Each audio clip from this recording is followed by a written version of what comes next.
Yes, hello, welcome back to the Rugby League Forecast podcast to review round three of the National Rugby League season for season 2026. On Thursday, the 19th of March, we had the Canberra Raiders and the Canterbury Bulldogs kicking off the round, with the Bulldogs winning that game 14 points to 10 over the Canberra Raiders. And I've got to tell you, in my opinion, given the conditions, shocking conditions, wet weather football, it was wet weather football at its best, in my opinion. It was such a high quality contest. I thought it was a real. It was just. It was a real. What's the word? Um, Grind. It was a real grind. I was trying to search the word there. It was such a grind. It was just the Bulldogs really are getting a lot from Coach Cameron Serrato's coaching days at Penrith. So when I say that, I'm talking about sort of the way in which Penrith are so patient and they play the long game, and they start to suffocate teams by playing such a boring brand of football, yet it works. They stick to what they're good at. They stick to their original game plan. Little do they have to adapt to another game plan on the run. And it just seems like with the Bulldogs, every single player knows exactly their role. And I think we got that from the other day. I mean, I understand Connor Tracy had probably one of the best games of his career, probably the best game I can remember him having. But Inari Tuala, I don't think it's recognised enough how good his goal line defence was. He saved multiple tries. And where Hudson Young crossed the line, it was actually Inari Tuala who was there underneath and helped save a try there. So he was absolutely fantastic. All reports are suggesting that Inari Tuala is breaking records with training at the Bulldogs club. So you can understand why Bronson Sherry has been dropped and replaced by this man. I can't understand why Bronson Sherry's been dropped, but I can understand his replacement, breaking records, great attitude. And it reminds me a lot of Shibasaki last year at the Broncos. You know, Inari Tuala's probably very much, people know his name, but probably don't expect high things from him, but his work rate is something you can't underestimate. I thought Canberra beat themselves in this game. I thought they, considering the errors they had made in certain parts of the second half, I think if they fixed up those errors, they probably win this game by a try or two. Unfortunately for Canberra, they couldn't. They just couldn't sort of compete in the conditions. I thought from their end, overall, it was a high quality game of football.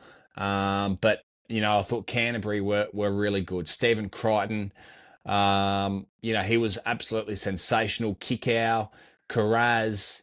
I thought Marcelo Montoya, his kick returns are really underrated. I thought he ran the ball hard, made those meters that they needed to have to get out of trouble. And Bailey Haywood didn't offer much in attack, but defensively very, very strong.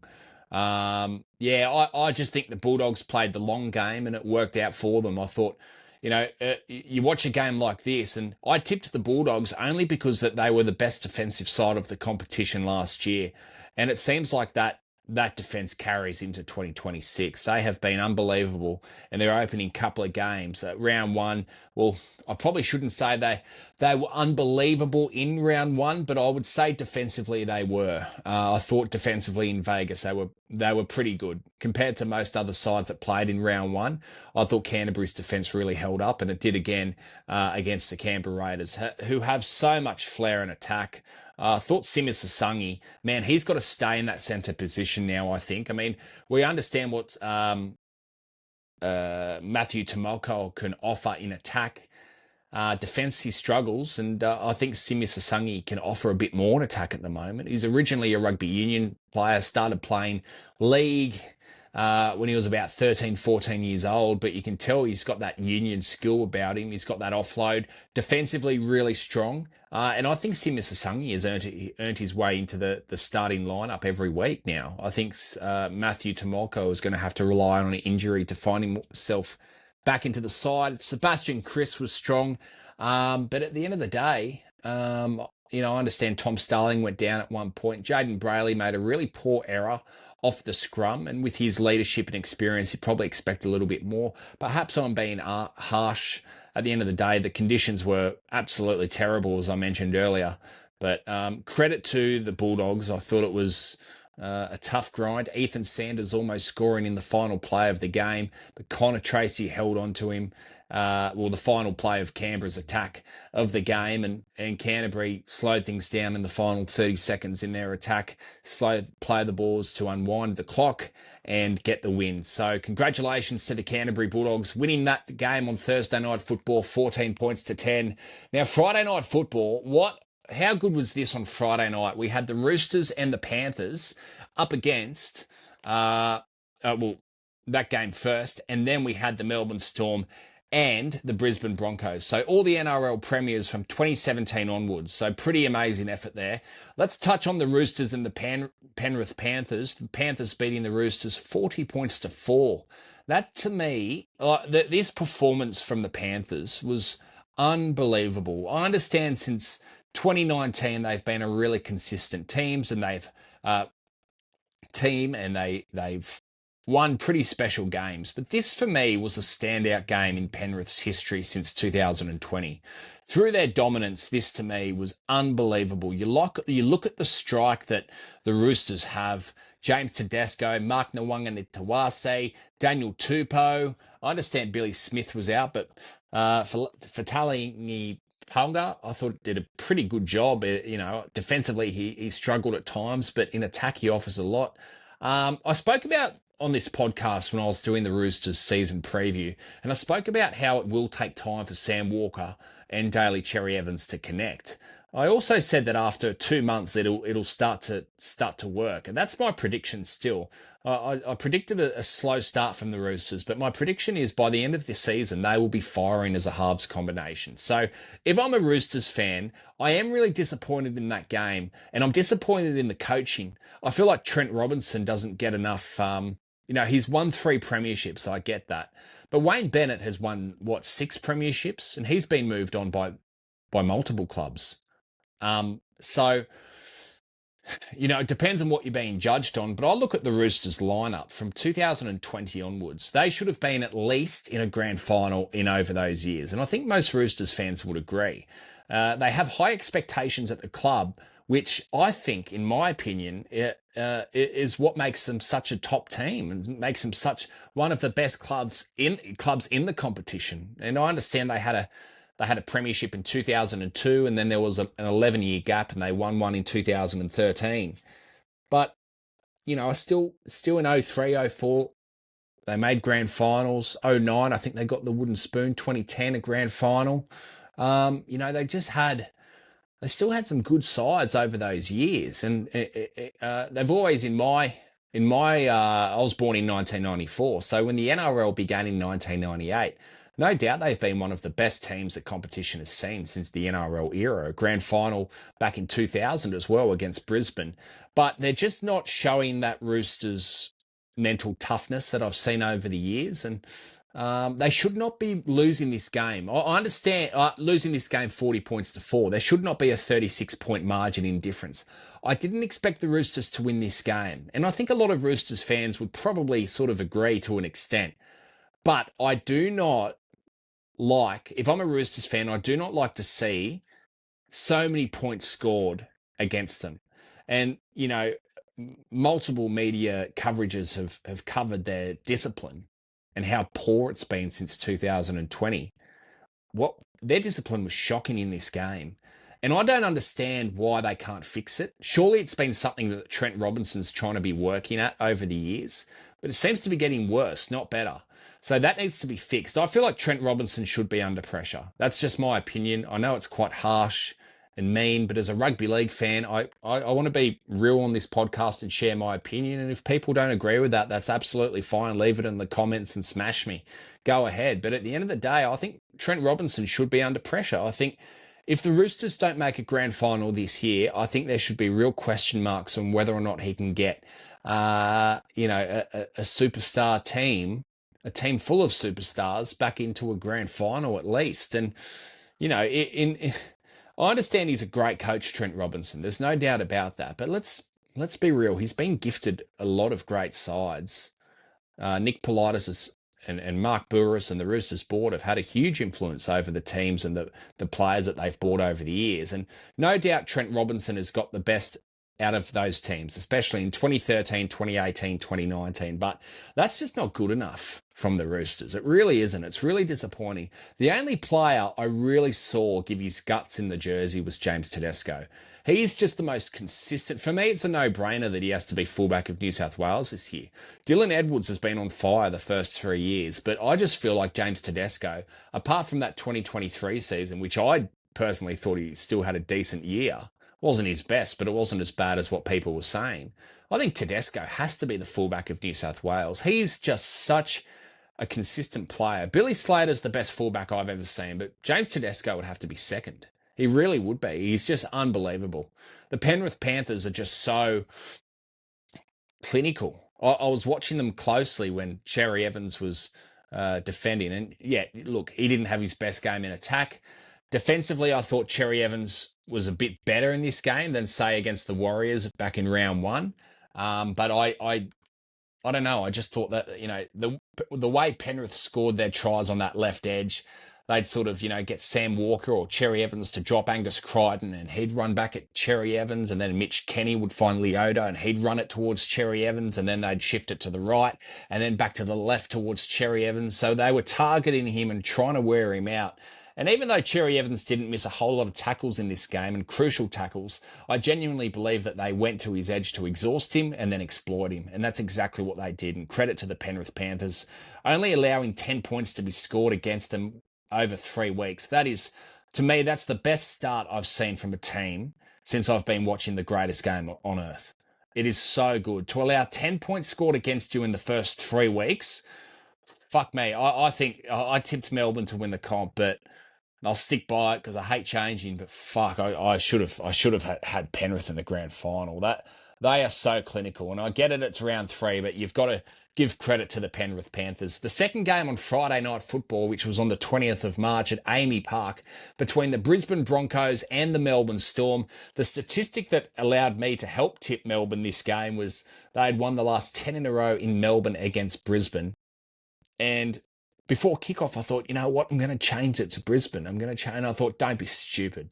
Don't be stupid. Melbourne in Melbourne up against Brisbane after revenge. This was just a grand final rematch. Well, it was more of a grand final replay than a grand final rematch, in my opinion. To be up 14-0 and then 18 unanswered points, Broncos come back and win. Like subconsciously, Melbourne would know that they fucked up, and they had flashbacks of the grand final at half time. Maybe they thought too much on having to protect their lead rather than continue playing football. Credit to Brisbane. They were pretty poor in the first half, I've got to say. But, Ben Hunt, he unlocks Reece Walsh. I feel more confident as a Brisbane fan if Ben Hunt is playing halfback at the moment rather than Reece Walsh. I mean, rather than Adam Reynolds at the moment.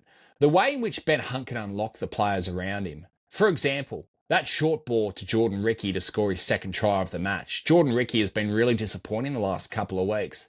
But how good was he over the weekend? And I think Ben Hunt unlocked him. I think Ben Hunt has this amazing ability of being able to get the best out of players around him. And I just doubt whether or not Adam Reynolds, as good as a player he is and how good his kicking game still is, and he offers a lot still in the side in his final year of playing in the NRL, I genuinely believe he doesn't have the ability to get the best out of players around him, like Ben Hunt does. And I think that was proven in the final series last year, and from about round 25 onwards to the prelim final last year. He unlocked Reece Walsh, and I don't think Reece Walsh has that amazing form if it wasn't for Ben Hunt playing at halfback. And I remember Ezra Mam and Adam Reynolds going down with a hamstring injury in a Melbourne game. I think it was round 20, round 21, and everyone thought Brisbane's season was over. And Ben Hunt got moved to halfback, and he just dominated. It could have been round 23, round 24, I can't remember. But Ben Hunt got in the side and dominated at halfback. Credit to the Brisbane Broncos. The Melbourne Storm, Reece Walsh's 40-20 was unbelievable, by the way. Jordan Ricky, great to see him back at his best. The Melbourne Storm, I thought they played well. That's just my opinion. I might be wrong, but I thought they played. I just think they stopped defensively. I thought overall they were good. I know they let in 18 points in the second half, but they're just not the Melbourne Storm of old. You know, if you're versing Melbourne now, are you as scared of versing Melbourne as a player or as a fan than what you were, say, 10 years ago? Talking about clubs that have lost their DNA, have Melbourne lost that mental toughness? In my opinion, they have. You know, 10 years ago, they were the most reliable and consistent side.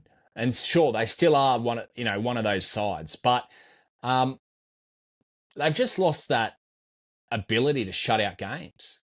And that's a real concern. You know, whether or not they can win those bigger games at the end of the year, I'm not sure. When you see play games like this, they should have run away with that. In fact, I think they felt obliged to protect their lead rather than continue playing free-flowing football.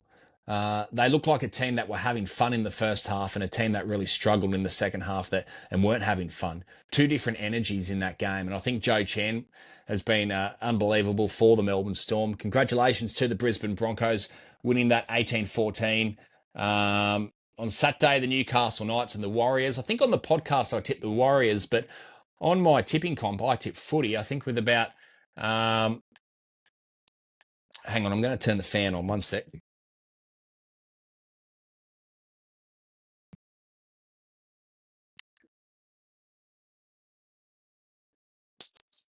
Oh, the phone was overheating there. I forgot what I was saying. What was I saying? Oh, yeah. No, I ended up tipping the Knights just before kickoff. 10 minutes before kickoff, I changed, which was a dumb decision. But I thought the Knights started well, scoring the first try. The New Zealand Warriors, fantastic. And congratulations to Luke Hanson, who made his NRL debut over the weekend, scoring a try in his debut in the final play of the game. I thought that the Warriors were relentless. I thought when Mitch Barnett came on and he was fantastic. Jackson Ford, I'm not seeing or hearing enough raps of Jackson Ford. He should be a smoky for Origin. He's at the start of the year, I didn't even know if he'd be in their first grade lineup to start the year, but the injury to Mitch Barnett, Jackson Ford, straight into the 10 jersey, has been absolutely phenomenal. James Fisher-Harris, his leadership in this game was great. I thought Sam Healy off the bench was really strong. Wade Egan went down, I understand, but I don't know. This was without Shans Nickel-Klokstad, Adam Pompey.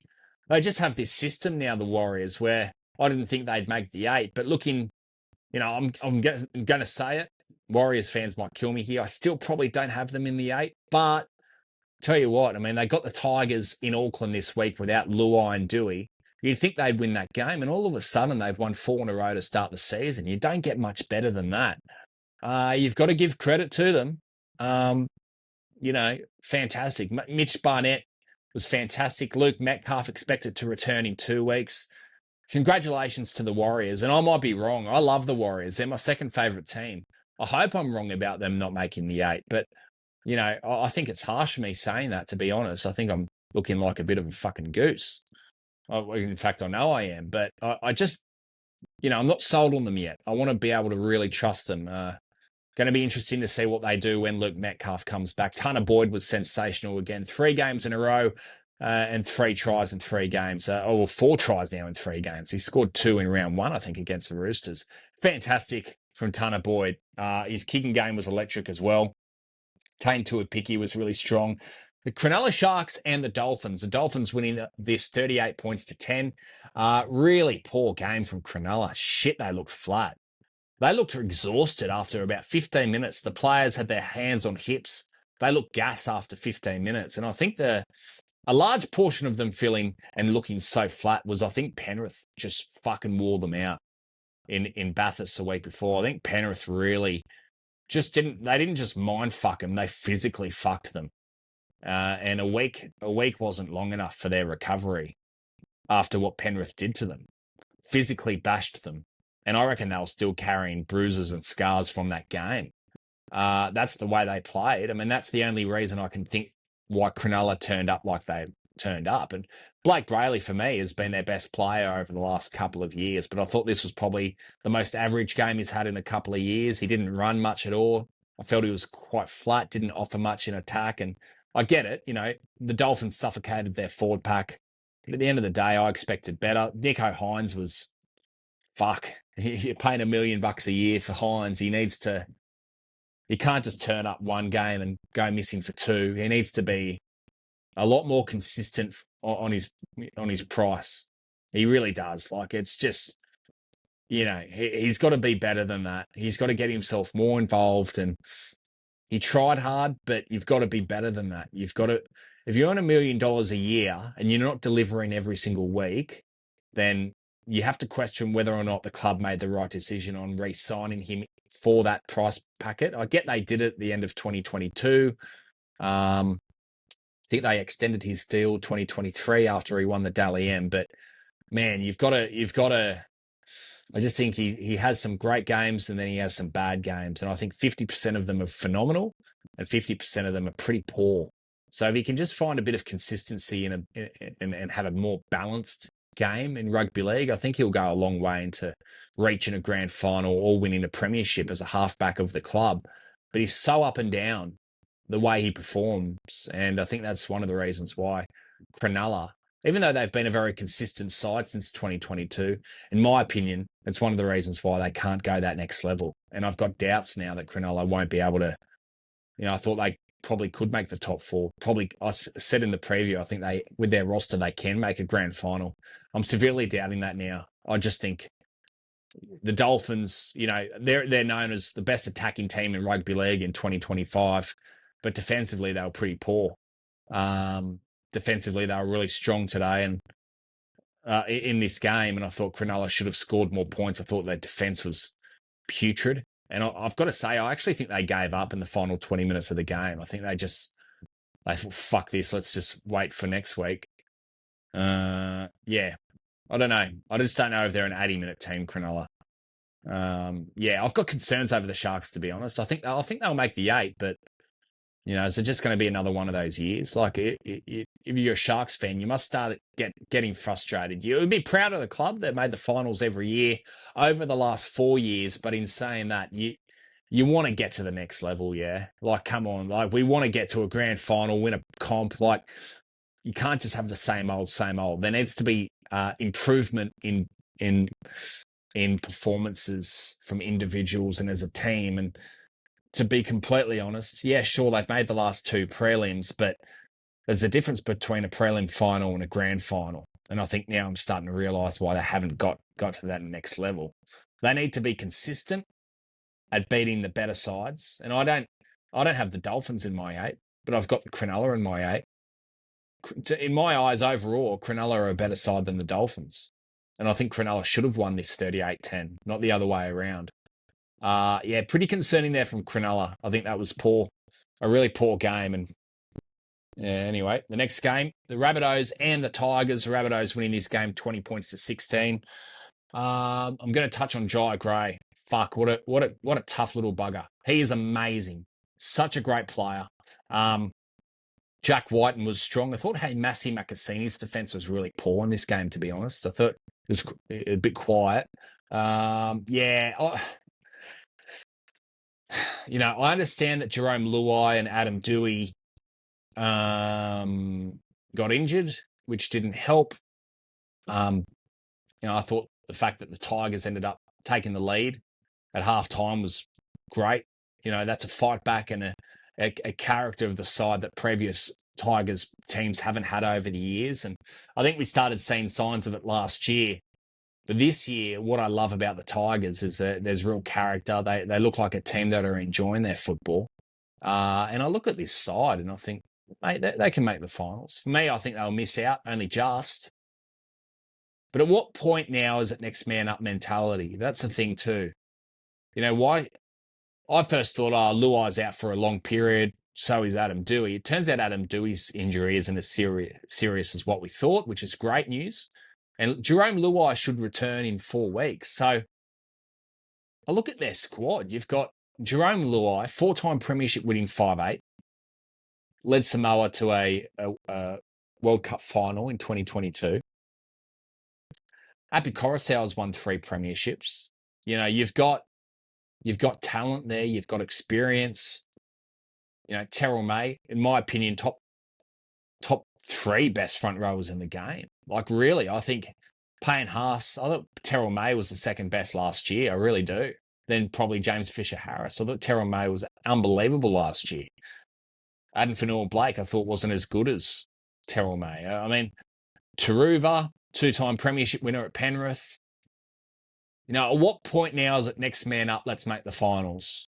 We're talking 2011 when the Tigers last made the finals. And I'm not a Tigers fan. I support Manly, obviously, but I like the Tigers. And, one of my best mates goes for them and I want to see them do really well. But at the end of the day, it's been 15 years since they've made finals. Every team will get injuries. At what point now do you now elevate yourself to become a competitive side every single week? Because I think Tigers fans deserve better. So I think if the Tigers can beat the Warriors, this is like a mini semi for them. And it sounds ridiculous because it's round 4 this week. But this is a huge game for the Tigers. Huge game. If they can nab a couple of wins with the injuries that they now have over the next month, that's a pass buck for me. Then they'll be 3 from 6 games with a bye in there. So they'd be, around 6th or 7th. And then you get Luai back. That's what you want. That's what the fans deserve. So at what point now do they elevate themselves to go up the next level? And I think for 15 years now, if a couple of players get injured, it shouldn't be we're fucked. And that was my first thought. And then I thought that night I went to bed and I thought, no, I shouldn't be thinking like that. If I'm a Tigers fan, I'd want to be thinking, you know what? All right, they're down. Who's up? We've got Latu Finu, one of the best young halves prospects coming in the competition. What a gun he is. He left Manly and I was absolutely gutted about that. And what a job he's done at the Tigers when he's played games. Jock Madden, probably not a consistent first-grade player, but he can do a good job. Great kicking game. Knows how to seal victory in Golden Point. Did that against Manly for Brisbane in 2024 at Magic Round. Good kicking game on him. Good defensively. I don't know. Samuel Afinu, Alex Twal. The more I think about it, the more I start to think, yeah, sure, Jerome Luai's out. He's your star player. But if they're going to become a consistent finals team from this year or next year onwards, they're going to have to start winning games without their key players at times. And I think that's what the Penrith system have. It's the Warriors system. That's what they've shown. Don't know. I just think it's a big game for the Tigers this week, and I give them a chance against the Warriors. I really do. I think this is a huge game for the Tigers to show the fans, their fans, and more importantly, themselves as a team, can they play with that next man up mentality? And that's what Benji will be questioning them this week. I haven't spoken much about the Rabbitohs because I thought I thought it was disappointing that they allowed the Tigers to come back 14 points. But shit, I thought Jai Gray stopping Skelton was unbelievable. I thought that goal line defence was absolutely fantastic. Thought it was a good game of rugby league over the weekend, and I think Souths, I expected them to win, and I think a lot of people did. But, I think their defence was great, but I won't lie. I thought they were probably going to score more points with the players they had in the side. When they were up 12-0 after 8 minutes, you thought, okay, they're going to blow them away. And then for the next 72 minutes, they only scored 8 more points. So credit to the Tigers' defence. I think Souths will be happy defensively, but I think they'd be really unhappy with the way in which they attacked in this game. All right, they're the Saturday games. The Sunday afternoon football was Parramatta and the Dragons. A bit of a hard watch, this one for me. I thought Dan Atkinson and Kyle Flanagan, some decision-making they make. They're just not connecting as a halves combination. I think they have touches of brilliance, and I think Dan Atkinson's kicking game is really underrated. I think he's got a great boot on him.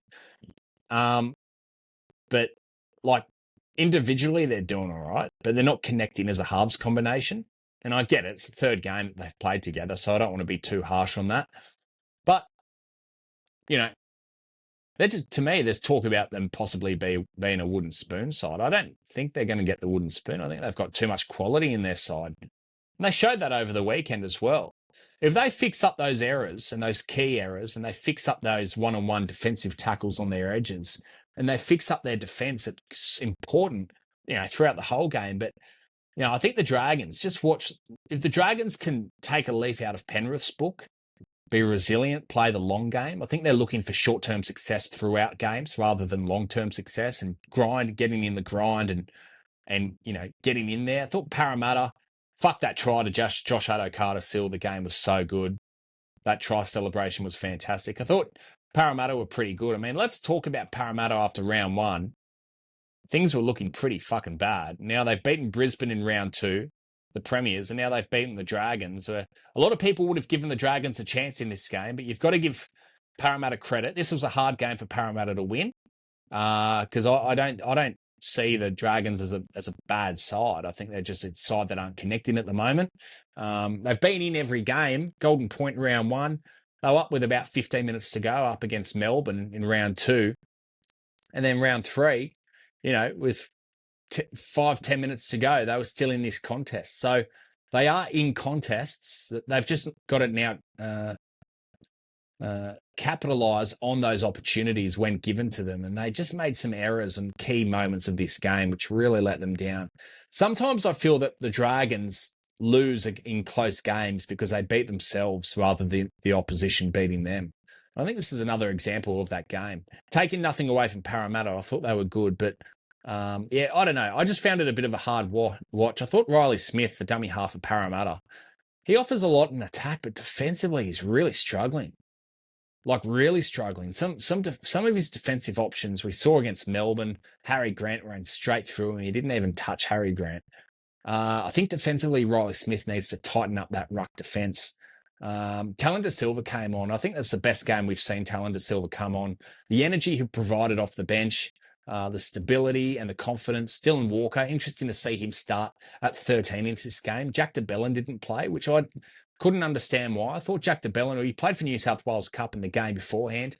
In my opinion, you fucking chuck him in there and start him at lock, because I think Dylan Walker adds a lot more off the bench. And Jack de Belin against his old club, I reckon he would have lifted for this game.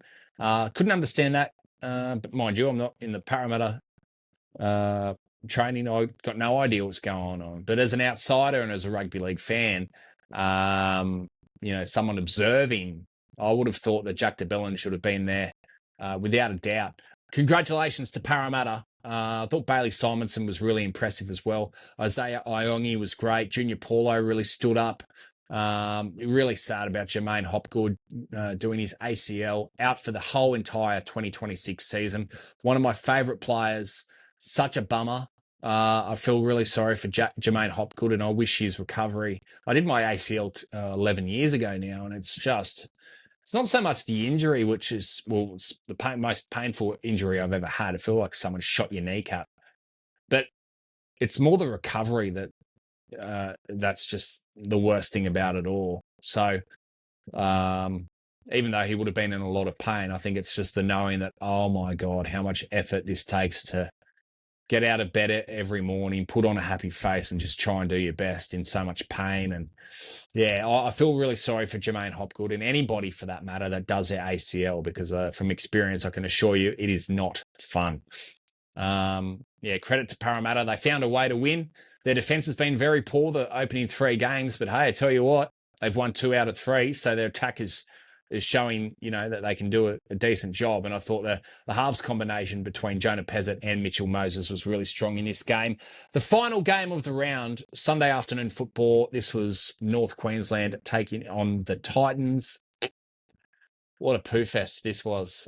Credit to the Cowboys and Cowboys fans. You're not going to like this, but I think if you verse, let's say 14, 15 other teams in this game, I think you lose by quite a margin. It was a pretty dour game of football. Credit to the Cowboys. They found a way. They stood up when they needed to, but Titans offered fuck all. Like, I thought Tino's been really poor the opening few rounds of the season. I don't think he offered much at all in this game. Sam Verrills, I think he's been a great NRL player, or like a good NRL player, solid one. He's won a premiership with the Roosters back in 2019, but there's just no... there was a moment there where the ball was on the ground and he could have jumped on it to get the ball back, or there was just a lack of desperation. But instead of doing that, he pointed his finger at another player.